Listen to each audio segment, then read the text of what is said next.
অবরোধের জেরে দীর্ঘ 20 ঘন্টা পর বিদ্যুৎ পরিষেবা স্বাভাবিক হল বীরভূমের বক্রেশ্বর পর্যটন কেন্দ্রে। গত বৃহস্পতিবার বৈকালে প্রচণ্ড ঝড় বৃষ্টি ও বজ্রপাতে বীরভূমের বেশ কয়েকটি ব্লকে ব্যাপক ক্ষয়ক্ষতি হয়েছে, যার মধ্যে অন্যতম দুবরাজ ব্লকের গোহালয়ারা গ্রাম পঞ্চায়েতের অন্তর্গত বক্রেশ্বর পর্যটন কেন্দ্র। ঝড়ের দাপটে পঞ্চায়েতের কাছে থাকা একটি প্রাচীন গাছ ভেঙে পড়ে সিউড়ি দুবরাজপুর রাস্তার উপর, ছিঁড়ে যায় বিদ্যুতের তার, বিদ্যুৎ বিচ্ছিন্ন হয়ে পড়ে বক্রেশ্বর পর্যটন কেন্দ্র। তবে রাত্রিতে বক্রেশ্বর মন্দির চত্বরে বিদ্যুৎ সংযোগ দেওয়া হলেও বক্রেশ্বরের বেশিরভাগ অংশেই ছিল অন্ধকার ও বিদ্যুৎ বিচ্ছিন্ন। প্রচণ্ড গরমে নাজেহাল হয়ে পড়ে বক্রেশ্বর এলাকার মানুষ। আজ দুপুর নাগাদ বিদ্যুৎ পরিষেবা স্বাভাবিক না হওয়ায় ক্ষোভে পথ অবরোধ শুরু করেন বক্রেশ্বর এলাকার বাসিন্দারা। অবশেষে বিদ্যুৎ দপ্তরের কর্মীরা ও দুবরাজপুর থানার পুলিশ ঘটনাস্থলে এলে অবরোধ তুলে নেন স্থানীয় বাসিন্দারা। দীর্ঘ 20 ঘন্টা পর আজ বৈকাল 4টে নাগাদ বিদ্যুৎ পরিষেবা স্বাভাবিক হয় বীরভূমের বক্রেশ্বর পর্যটন কেন্দ্রে।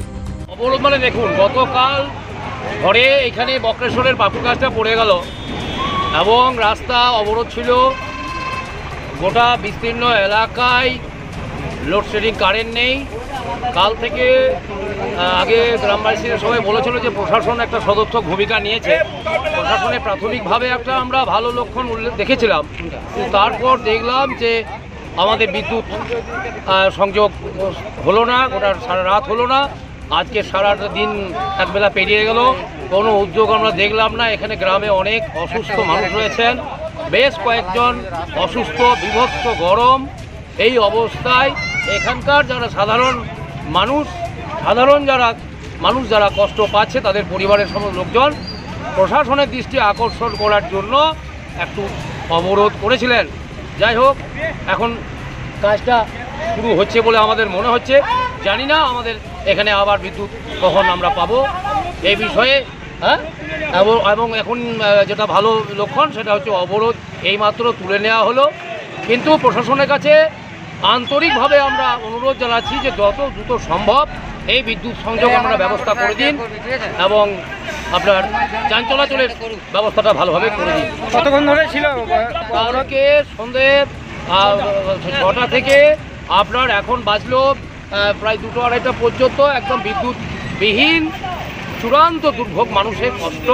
6:30 দিচ্ছে, গাড়ি যাচ্ছে। আর সব থেকে বড় ব্যাপার যে টোল ফ্রি নম্বর বা ইত্যাদি যে ইলেকট্রিক ডিপার্টমেন্টের যে নম্বরগুলো দেওয়া আছে, সেই নম্বরে সবসময় আমাদের দুর্ভাগ্যের ব্যাপার যে আমরা ঠিক টাইম মতো বিল দিই এবং বিল বাকি থাকে না। সঠিকভাবে সব চেষ্টা করে কষ্ট করে বিলটা দেয়। আমার নাম সন্দীপ চৌধুরী, একজন সাধারণ গ্রামবাসী বক্রেশ্বর গ্রামের।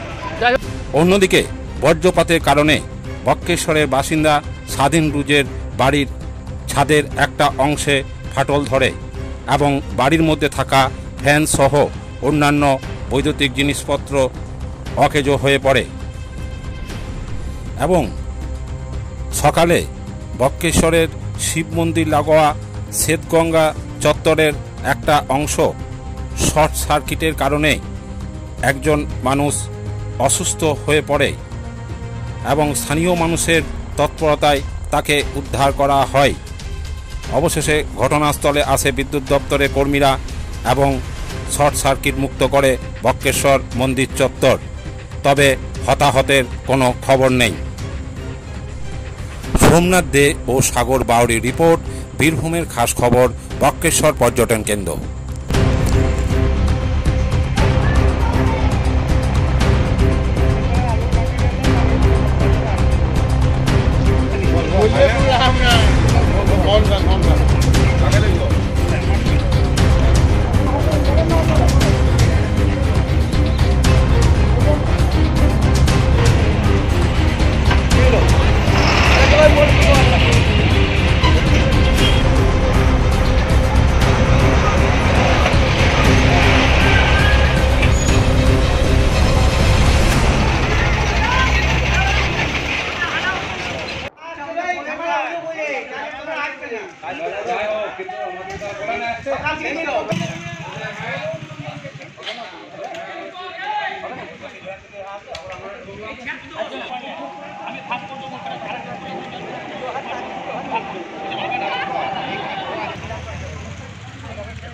আমরা যাবো কিছু সময়